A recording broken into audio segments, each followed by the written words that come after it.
Welcome to Polaris Live. This is Sarwar Kashmeri welcoming our viewers from around the world to this series of programs on the United States and China in the world. This program is co-sponsored by the Foreign Policy Association of New York and brought to you live, which means our viewers can ask questions by using the chat button on the right-hand side of the screen. We will try to get to as many of your questions as time allows. As a reminder, PolarisLive.com is a commercial-free, viewer-supported channel.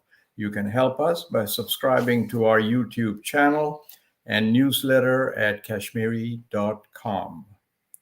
With the impending Israeli invasion of Gaza, in retribution for the massacre in Israel by Hamas militants, the gathering of two powerful U.S. aircraft carrier groups in the Mediterranean Sea, and the threat of further attacks in the West Bank, the world appears on the brink of what may be a global conflict. But this latest conflict comes as there is an unfolding power shift taking place in the Middle East. The emergence of China as a major commercial and political player, potentially upending the prior U.S. dominance in the Arab world. What's next? That's the momentous question facing the world statesman today. To help our viewers understand what's at stake, the Foreign Policy Association and PolarisLive.com invited 5 global experts to help our viewers understand what's at stake. Today, in the last of these 3 special programs, we have with us Dr. ZHU Zhaoyi, Associate Professor at the University of International Business and Economics, founder and inaugural director of its Israel Center. He comes to us from Peking University in Beijing.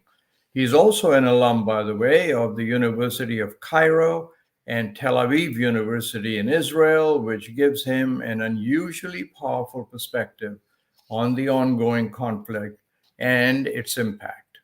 So, please welcome, good morning, Professor Zhaoyi. Welcome to Polaris Live. I shouldn't say good morning because in Beijing it's actually almost 9 o'clock. Yeah. So I should say good morning for your audience, right? It's my great honor to be online with you. Well, it's our honor to be with you. And again, thanks for giving us some time late in the evening at your time. So I'm intrigued that you helped found and now lead the Israel Center at the University of International Business and Economics. So can you tell us a little bit about the center before we continue our conversation? Sure. First, I think there is a mistake. The university is called University of International Business and Economics in Beijing. So that's an independent university. We have very close relationship and academic cooperation with Professor Cha, who is our shared friend, right? Okay. But we are considered to be an independent university. Got it. This university used to be in affiliation with the Ministry of Commerce of China. So we are highly involved in China's trade, international relationship, and commercial policy with foreign countries, especially in the area of Middle East, Mid Asia, and Africa. Thank you for clarifying. The major areas of One Belt One Road initiative. Fantastic. It's now. Tell our viewers again where this university is located. The university is located in center Beijing. Actually, it's even closer compared to Peking University, to the city center, to the Forbidden City. Got it. Of course, you are welcome to visit us when you have time or during your next visit to Beijing. It would be an honor to come visit you. So let me ask you, how would you describe China's economy today compared to a year ago? What's changed for the better? What's changed for the worse? Just to put some perspective on our conversation. No problem. It's my honor to answer this question. But you have to know I'm not the so sophisticated expert on China's domestic economy. But still, I can say something. I think we are facing the national economy of China is facing a lot of pressure of reshaping the foundation of the economy from mass investment to higher quality growth, which is based on innovation and technological company driven, and also better connection and the restructuring of the value chain with the world of outside. So I'm not very optimistic for the perspective of the growth of China's economy for this year, but maybe in the second half of next year, which is 2024, you will see a better performance of China's economy. And if you are following the news between China and the U.S., our president Xi he will visit U.S. Especially which means in San Francisco next month in about Yes. 20 days.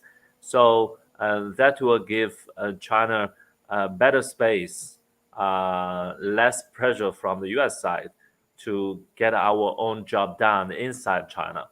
Yes, we are Yeah. all in America hoping that the meeting will follow through. I read an article this morning by former Ambassador Thornton, who was just there, Jane Thornton, and so fingers crossed on that. But let me now focus in on the Middle East. China is now the largest trading partner of countries in the Middle East and the Yeah. largest buyer of its energy. Yeah, thousands of people from China live there.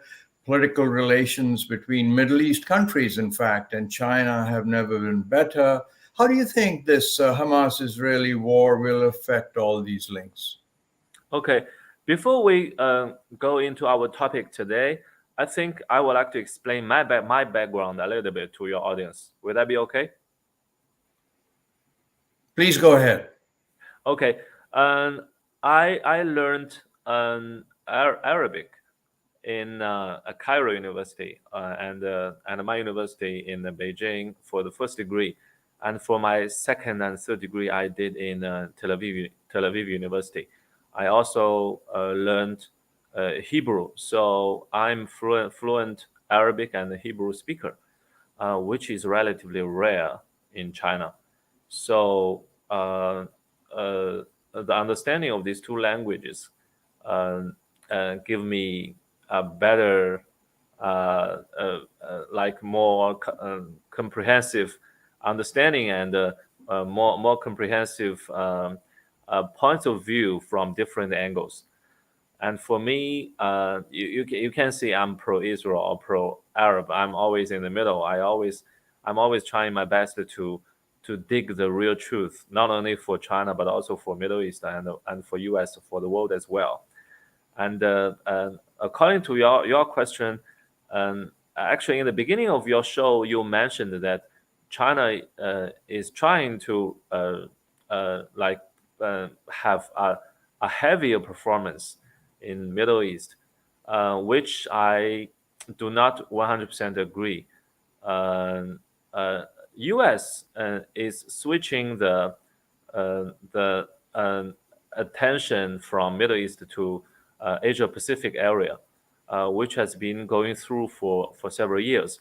But China, uh, I think our government is more interested in doing better business with major countries in the Middle East and also Mid Asia as well.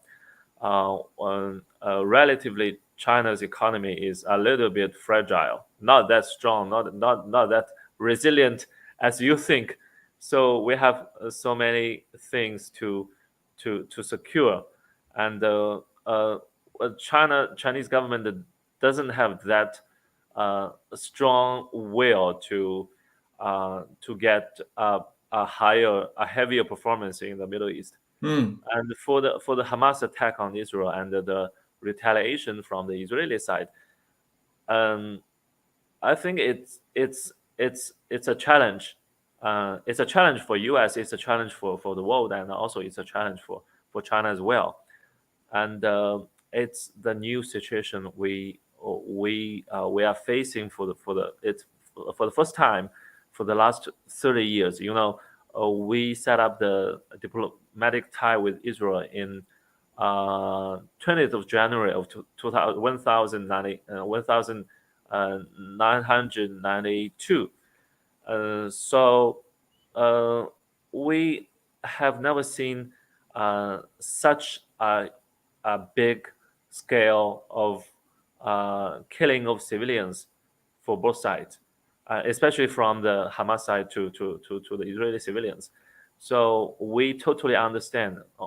Maybe not we, but for me, who has been living for Israel for several years, I really understand why the Israeli side is so outrageous, and they want to retaliate, and they have their own understanding of what should be the future of Gaza, and how important is for Israeli to retaliate, and or even maybe not politically correct from Israeli perspective to eradicate, okay, But to eradicate Hamas.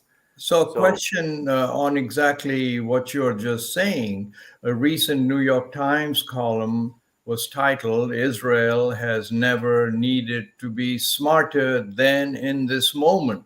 So, in your thinking, has Israel's actions thus far been smart? I don't think so. They should be smarter. They should be smarter.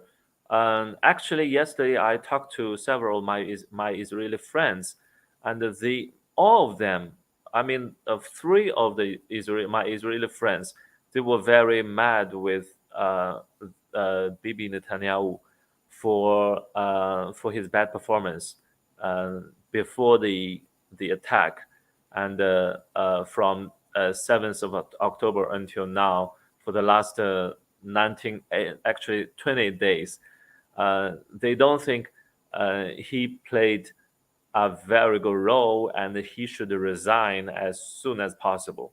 Although we have seen a temporal carbon, right, for the government, but they still don't think it should last until the end of the war. If the war will last for half a year, it doesn't mean Bibi Netanyahu and his team should stay in that position that long. They want him to get out of the office as soon as possible. So that already shows the Israeli citizens, their own people, are very unhappy and very Hmm. like very sad with the performance, not only the government but also for the army and for the intelligence unit in the very beginning. Right now, yes, they are doing a good job, but in the very beginning, they were very upset, But and did they make any especially for the specific? government. Did they, Joey, make any specific suggestions for what should have been done that wasn't done? I think this is not I think this is what I talked to my Israeli friends. Yes. They thought uh, the the attack should have been avoided if the Israeli government did not trigger the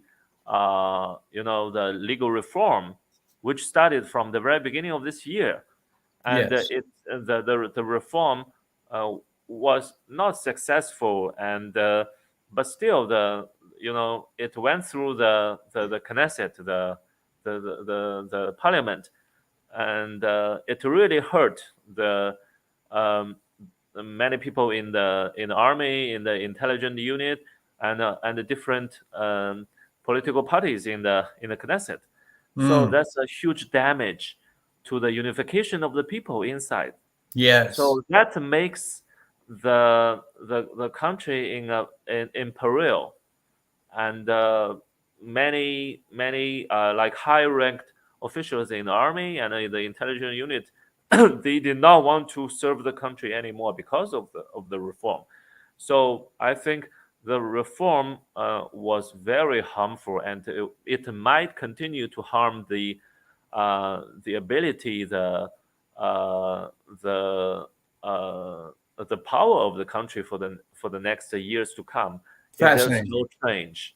Fascinating. Your Yeah. perspective is quite original. But let me ask you, China has a very growing economic relationship with Israel, the Belt and Road Initiative, the Haifa port, where, in spite of strong American objections for China getting involved in Haifa port because the seventh, the fleet is not too far away when it docks for repairs. But Israel kept going with the relationship with China. Now, all of a sudden, China's view is much more balanced and not exactly what the Western view is about the relationship. Do you think this is going to harm the commercial links between China and Israel? For sure, for sure. If the war will be prolonged, it will be a huge damage for not only for China-Israel relationship, but also for China's actual investments in the country. Maybe it's worthwhile for me to mention about the foreign workers in Israel from the Please, Chinese side, please do. because because most of the investments in Israel from the Chinese side are in infrastructure areas. For example, the High Dam, the subway project, and the Haifa port you just mentioned, and also the express train connecting Jerusalem and Tel Aviv. Hmm. So, according to the agreement signed between the two sides, most of the work will be done by foreign workers from China. Actually, well, during my last visit to Israel, I think in May 2023, in May, yeah, in May, I met 200 Chinese workers being sent by by the company from Shandong province to work in Israel for about 3 years. So if the war will be prolonged, uh, the workers have nothing to do. They just wander around, and Hmm. that will be a huge loss for the companies. Send them there, and also um, uh, the export import are mainly done in Haifa port, in Ashdod, which is very close to Gaza. Have you been to Israel, Sarwar? No, I have not, unfortunately. I Okay, intend to, yeah. okay. Hopefully, next time we will be there together. I can be your guide I would without love payment. that. Very professional, very I would professional. love that. Okay, and also the Eilat, the Red Sea port, the three ports are almost closed because of the war. So that will also be a huge loss for the Chinese companies, which are investing heavily in Israel. It's So, I wanted to ask you, you have a fascinating insight into this. I wanted also to ask you, because you're one of the few people that has lived in Egypt, lived in Israel, and you're witness from Beijing to what's taking place between the relationship there. Is it in a simple way for our viewers? Can you explain this triangle of Egypt, Israel, and Palestine? I'm just interested in that because why doesn't Egypt, for example, open up the Rafah border so aid can flow in and refugees can come out? Can just an insight in this relationship would be very helpful for our viewers, Jerry. yeah, Egypt was the first country for me to visit outside of China in 2003 when I just turned no I when I was only 19 years old. So Egypt is very close to my heart. And I used to be a visiting student in Cairo University for a year. That's right after the 9/11. So the chance was very, very rare for students like me from China to study in Cairo University. I think Egypt has very complicated a relationship with Israel. Maybe the government there, which is led by Sisi, okay, and before the Spring Revolution, Spring Arab Revolt in 2011, Mubarak, from the pragmatic view, they have to set up a good relationship with Israel because uh, they need agricultural support from Israel uh, to develop the agriculture of the country, to have better export of agricultural products to other countries, and also they have I mean Egypt and Israel have quite considerable volume of trade in gas and uh,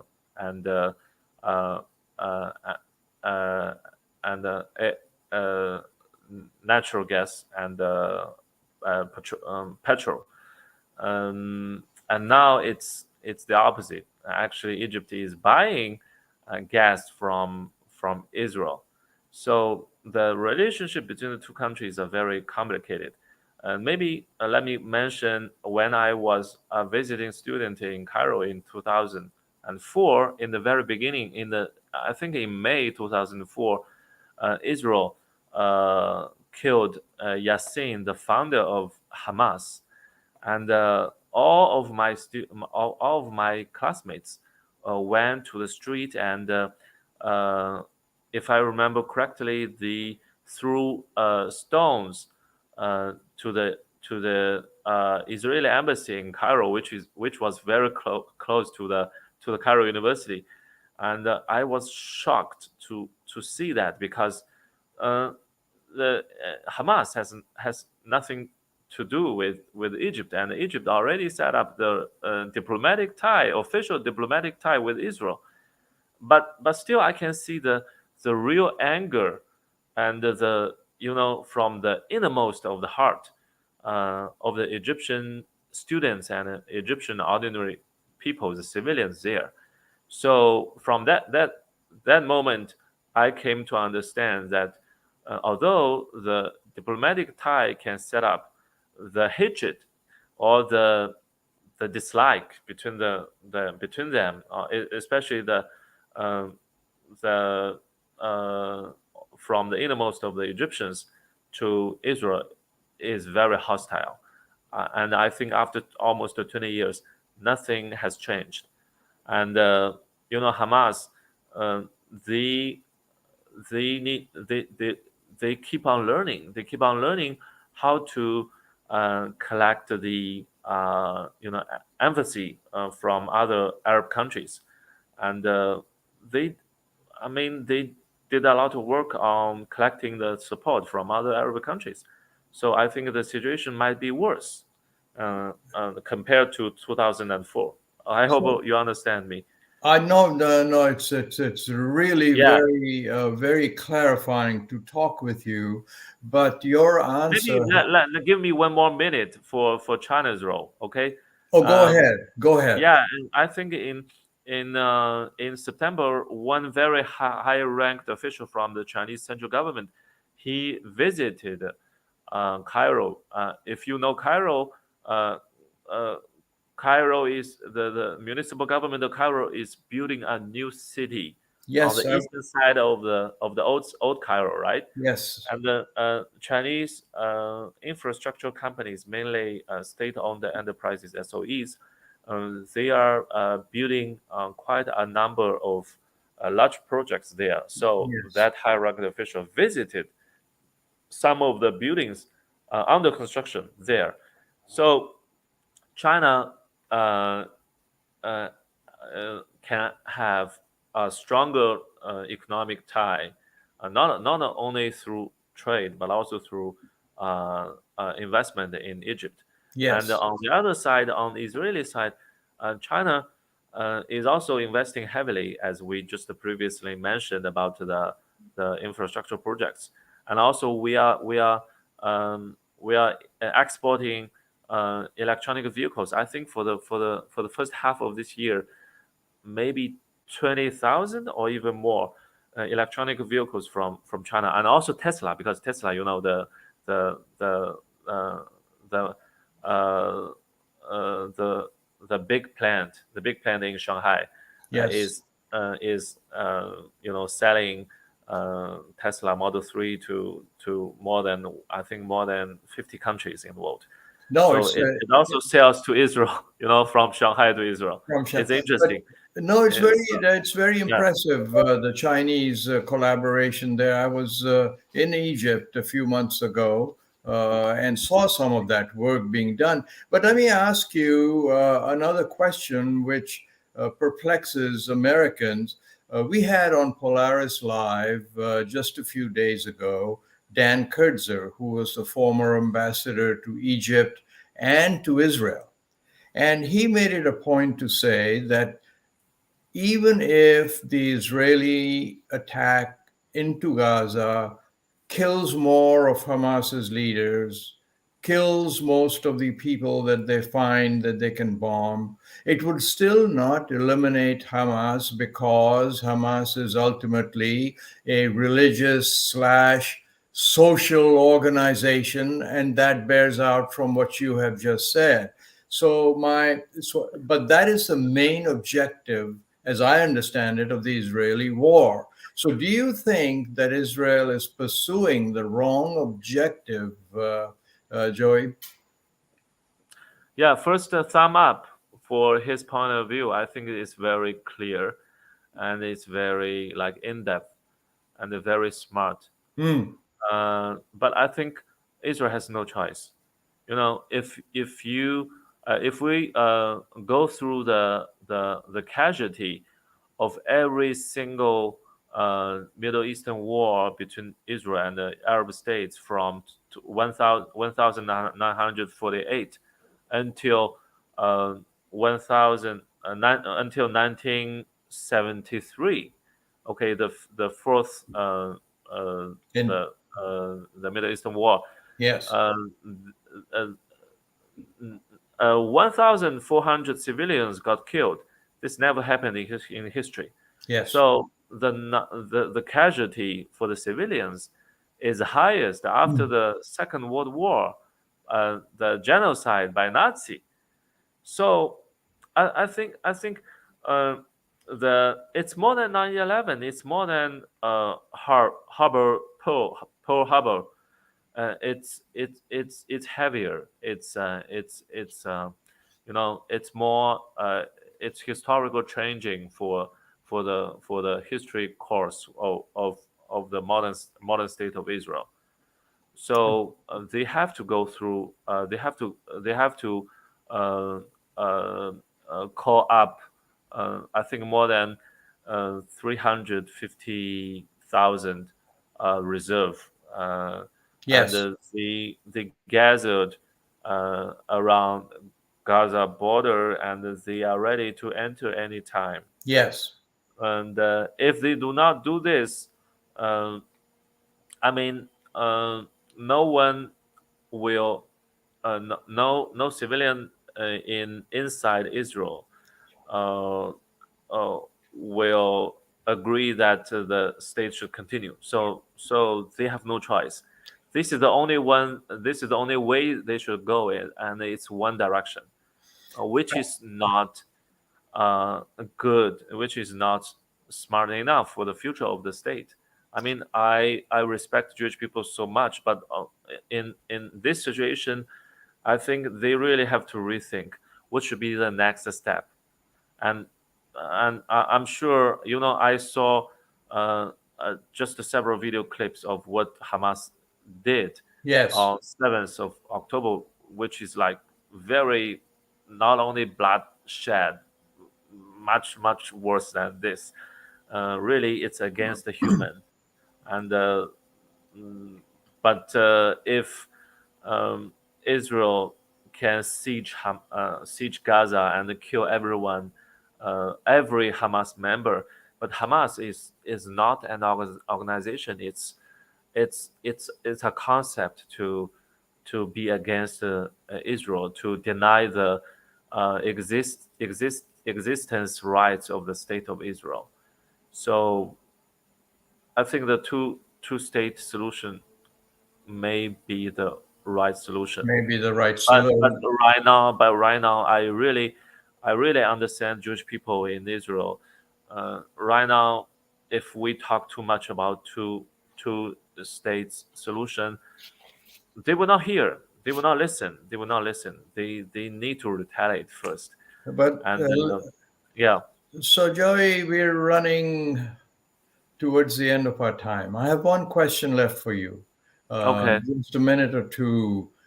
I wanted, China is playing such an important role in the world today, right? Not just its economy, not just lifting 700 million people out of poverty, but also getting stronger links with the so-called global South. And there is an opportunity all along to work with America for the betterment of the world, I might say. What the two countries can do together cannot be duplicated by any other relationship, in my opinion. Right. So this war now complicates that whole situation. And I want to ask you, if you had a couple of minutes privately with President Xi Jinping, be brave. Tell me, what advice would you give him? He has 2 minutes that he's given you in an elevator that's going up a China skyscraper. What would you tell him? okay. Okay, thanks for the question. It's very interesting, but I don't know if it's appropriate for me to answer it. I will try my best. Okay, if I would have the chance to stay with our president, mm, I may suggest him to visit more Arab countries in the region, Hmm. as well as Israel, after this war, after this Hmm. conflict. Okay, Hmm. and our uh, uh, our last president visit by Jiang Zemin to Israel was made in 2000. Hmm. In 2000, so that's 23 years ago. And uh, as we just mentioned, our president he will visit San Francisco in on 15th of November. So maybe after the end of this wave of conflicts between not only between Hamas and Israel, but also between uh, other Arab countries and Israel, um, it might be a good chance. It might be a good chance, and the timing should be right for him to visit several Arab countries together with Israel. I know Israel is like very complicated, and it's very difficult to arrange where to visit, to whom uh, to meet, and what words to say. But still, it's an opportunity for us as the second biggest economy in the world after the United States to stand up to really talk about a better future, not only for Israel and Palestine, but also for the whole Middle East. And Middle East is so important for the success of One Belt One Road initiative, and this initiative is is initiated by our president. So he has many reasons to come, not only to Saudi Arabia, UAE, but also like other peripheral countries, relatively. Okay. Well, thank you for that. I sprung that question on you. You handled it very elegantly. But I must tell you, Joe Choi, that we have now run out of time. So I'm going to thank you on behalf of all our viewers for appearing at short notice It's my and for pleasure, Sarwar. being so forthright with them. And I hope we will see you back on Polaris Live again. And No problem. Yeah. thank you very much. It's my pleasure. And I would also like to thank our viewers for what has been a fascinating program, the last in our series on the war in the Middle East and its impact on the world. All three produced in conjunction with the Foreign Policy Association. Please join us again for the next edition of Polaris Live. Until then, goodbye.